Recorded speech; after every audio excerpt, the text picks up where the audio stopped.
Hey guys, I'm BMOC. You're now tuned to BMOC.TV. I was gone for a minute, but now I'm back with the jump off. It's been a while since my last video. I actually did the Meek Mill album review, funny enough, a few weeks ago. But I've been, in and out of the country on some business, but that's not important. Today we're going to talk about the trending topic right now in hip-hop, which is ghostwriting. So Meek Mill recently called out Drake for having a ghostwriter. As evidence, a reference track for 10 Bands was released with Quentin Miller pretty much saying the hook, saying the whole first verse. And you can compare that to the final product on Drake's last mixtape, where Drake is pretty much saying the hook in the verse verbatim. And Meek Mill's argument was, don't compare me to Drake, because somebody like Drake has writers writing his verses, whereas me, I'm actually writing my bars. I'm writing my lyrics. Yeah, I may be getting help from my hooks, but in terms of the verses, that's me. So with that being said, let's break down the definitions of ghostwriting. So one of the definitions is when, a writer is contributing to a song, but they don't get credit for it. Typically, if it's like an unsigned, unheard of writer, their name may not be on the credits at all. They're ghosts. You don't see them. You don't know who they are. They were in the studio when the song was being made,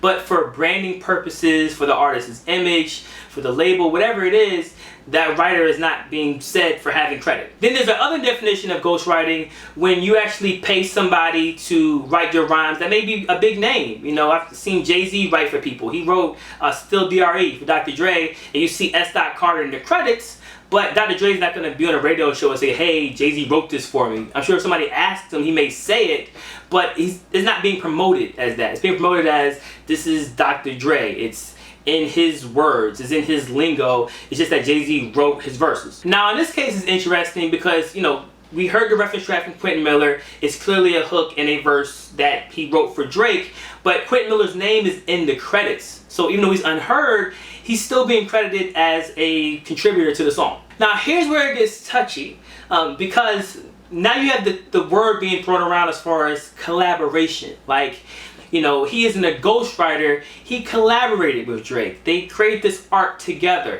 What's wrong with it? Beyonce has multiple writers. I'm sure Taylor Swift has multiple writers. How come Drake can't have writers helping him with the song? Well, in hip hop, it's always kind of been this thing of where you get help with songs. The producer can tell you how to say something. Somebody can give you a hook idea. Even give you a song concept. Say, you said, I be on the block. You should say, I be chilling on the block. But it's always been this art of like, when it comes to your verses, your bars, and your metaphors, and your punchlines, you as the MC should be writing those. Nobody else should be doing that for you but yourself, if you consider yourself an elite MC. Now, don't get me wrong. We've had, quite a few, rap artists in hip-hop that have had ghostwriters to write their verses. You've had, Sugar Hill Gang, 1979, Rappers Delight, Hip Hop, Hippie to the Hippity Hop. They say Grandmaster Caz wrote that. There's records that Beastie Boys rapped on that Run DMC wrote. And you have Will Smith and, Dr. Dre, as I mentioned before, and Diddy. Don't worry if I write rhymes,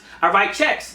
NWA, they had Ice Cube, write a lot of those lyrics. But in hip hop, there's always been the separation of, okay, you have your Will Smiths, and you have your, your Diddy's and your Dre's, that they're good, but then you have the elite MCs. You have the Jay-Z, Nas, and Biggie, and Tupac, where it's like, those guys write their verses. Those are the guys that you hire to write for the other guys. So when Diddy says, I had this person write for me, it's, oh, whatever, he's a producer, fashion designer, business owner, it's cool. But if somebody was like, I wrote a Jay-Z verse, it's, the world stops. You know what I'm saying? Because Jay-Z's considered not just a rapper, but an elite MC. So having an understanding of all that, when it comes to this Drake situation, you gotta look at it from two different perspectives. The first perspective is, he is an entertainer. This is a new day and age. They say Kanye West has writers. They say Lil Wayne has writers. People still put them in the top 5. It's almost like this new acceptance of, it doesn't matter if an MC is writing all of their lyrics, it's who's delivering them and who's performing them, which is that main artist. The other side of it is, listen, our top 5 isn't Kanye and Lil Wayne. It's Jay-Z, it's Nas, it's Tupac, it's Biggie. And from our knowledge, they didn't have people ghostwriting their lyrics. So that's the standard. You know, Rakim and Big Daddy Kane, like they didn't have somebody writing those verses for them. So we kind of put people in that separate category. We put the Kendrick Lamar and J. Cole, who are artists who pride themselves on really being like the sole creators of their verses, of their lyricism. Even Kendrick on his King Kunta song, he was like a rapper with a ghostwriter, you know, what happened? So clearly there's still that pride there from the MCs that are like, I want people to know that when you go into a studio session with me, yeah, somebody made me writing the hook or telling me to say something a certain kind of way, but I'm the person that's penning all of these lyrics. Now, in all fairness, there's a lot of people who could care less about who's writing Drake's songs or anybody else's songs. They're like, I like the song, it makes me feel good. So what? Every other genre of music has multiple writers, so who cares? And hip-hop hasn't just always been a genre of music. It's a sport. You know, it's always been, if I get on a song with somebody, I want to make sure I have the best verse, or I'm saying how I'm the better MC. So with Drake, the question now is he the genius behind all these songs? You know,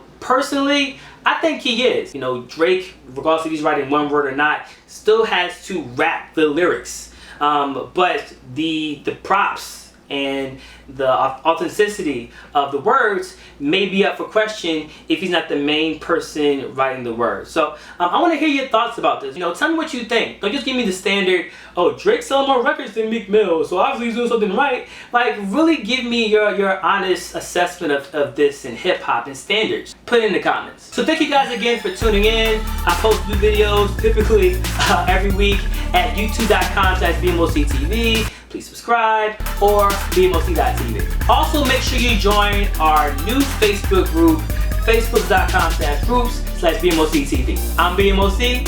Peace.